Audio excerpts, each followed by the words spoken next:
It's going to go over the missile silos. The missile silos are going to be closed unless you decide you want to launch a missile at the time. They're not going to get anything they couldn't get from orbit. But it's an opportunity for us to put a slow flying spy plane above it and a slow flying spy helicopter below it, get whisper sensors on it from the ground, and track for the next 9 days. And in those 9 days, we figured out how they were transmitting commands to it over satellites and over the civilian network, where those commands came from, not the city, not the building, not the floor, not the office, the specific IP address of the computer involved. And that allowed us to track every individual person who was involved in the process, as well as get a complete copy of their encryption keys. We got more information out of China in those 9 days and the days since than we have in the last 30 years. It was the intelligent coup of the decade. We now know that Xi was unaware of it. We now know that the Chinese military was unaware of it. It was just something the Chinese Intelligence Bureau who thought this is what it meant to stick it to the Americans. And he dealt China the biggest geopolitical blow they have felt this century. And all we had to do was sit there and watch and listen. This is what state collapse looks like. The incapacity of a government to be aware of what its dumbest members are doing. Oh, we'd be first, I know you consult with Langley some and some others. Yeah, we'd be first, second, third, fourth, and fifth. The United States has more offensive hacking capacity than the rest of the world's governments combined. It's just that we're not flashy about it, and we don't share. We're not doing espionage in the traditional way. We're not trying to steal corporate secrets and then give them to Ford. We're simply hacking everybody's networks every single day so that when the hammer does drop, we have the ability to get into everything all at once. The Chinese obviously are focused more on corporate theft than anything else, and we're not great at defending against that, but it's not the same tool. So we would probably take down their computer and their electricity networks in a matter of hours, if not days, and then it would remain off for this foreseeable future. They would have to basically de-digitize their entire system and work without computers that were networked in any way in order to fight back against what we were capable of doing. And again, 4 years ago, they knew that. That's the number one threat. There's this number two threat that's rising rapidly. So let me deal with both of them because unfortunately they do interact. The status of the cartel wars is that the Sinaloa cartel, the big one that has dominated most of the drug trafficking in the United States, is breaking up. We got El Chapo, we removed him from the equation. There are now a half a dozen leaders battling out for supremacy, and it's kind of fallen apart as an organization. And the new organization that is kind of rising to take their place is called Jalisco New Generation. They are much more violent, but so far they have not succeeded in getting a foothold in the plazas, much less north of the border. And as long as that is the case, then the violence from the drug war is mostly south of the border. If they do cross north, they're not going to have this business-oriented mindset that Sinaloa has had, where they don't go after American citizens as a rule. They will go in and they will shoot sheriffs and bomb police centers, and we'll have a very, very different conflict on our hands. And we will almost overnight think of things like trade in Mexico in a very different light. Hasn't happened, doesn't mean it will happen, but that is my concern. The second thing that I'm really concerned about is the existence of Donald Trump in this presidential election at all.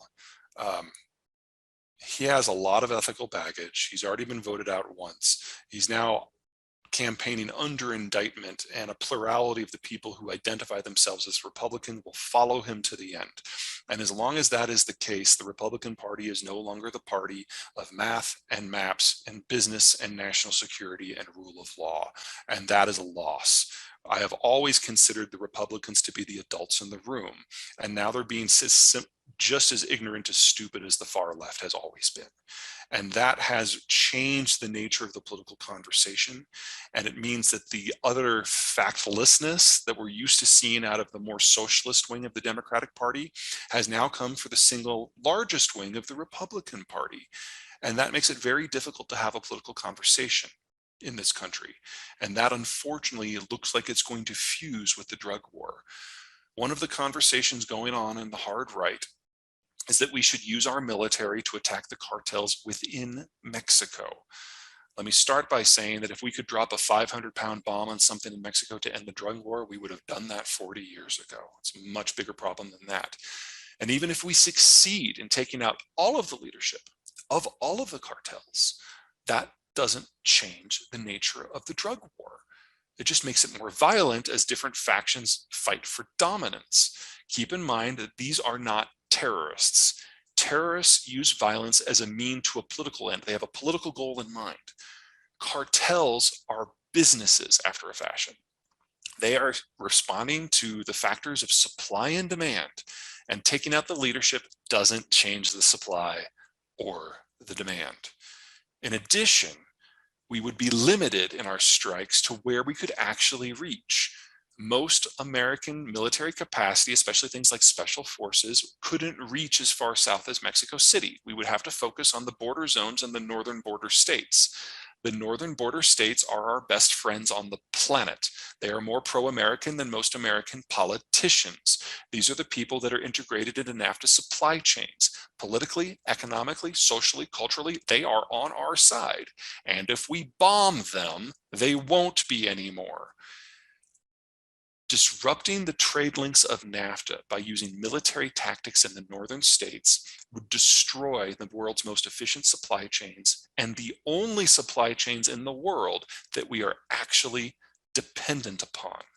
That would cost the average American somewhere between $5,000 and $8,000 a year in lost GDP per capita, probably double that in Texas and probably triple that in Houston. It would be the single dumbest thing that we are capable of doing, and that's dominating the conversation in the Trump wing of the Republican Party right now. And that is idiotic, and that is dangerous, and that is self-destructive, and that is where we are. Largest exporter of light sweet crude. Our net export position makes us like the number 3 or number 4 exporter in the world now. So you disrupt a little bit of stuff coming to the United States is no big deal. The Iranians now have grabbed 6 tankers, if memory serves. Only one of those had crude that was coming to the United States. The rest were going various other places. And even that one tanker was neither US owned nor US flagged. In the end, all of those tankers were ultimately released. Basically what's going on is the Iranians are trying to get the Americans' attention to renegotiate the deal that came from the Obama administration. If you remember that way back when, there's really no interest in the US administration to do that. There's an interest in having a better relationship, but we're certainly not going to give the kind of concessions that they got when they were on a relative high. Any deal that the Biden administration is going to get with Iran will be far more crushing than anything that we've seen to this point. Little throwback memory, the people who came up with the idea of a deal with the Iranians to smooth America's exit from the Middle East, they were on the vice president's team at the time. They were Biden's people. Blinken was one of them. But then Obama's team ran the negotiations and did so very, very badly. So Team Blinken not only has an example of what not to do, they have their original ideas of how to make this work, and they are being very, very tough with the Iranians on it. If we're going to get a deal, it's not imminent and it's not favorable.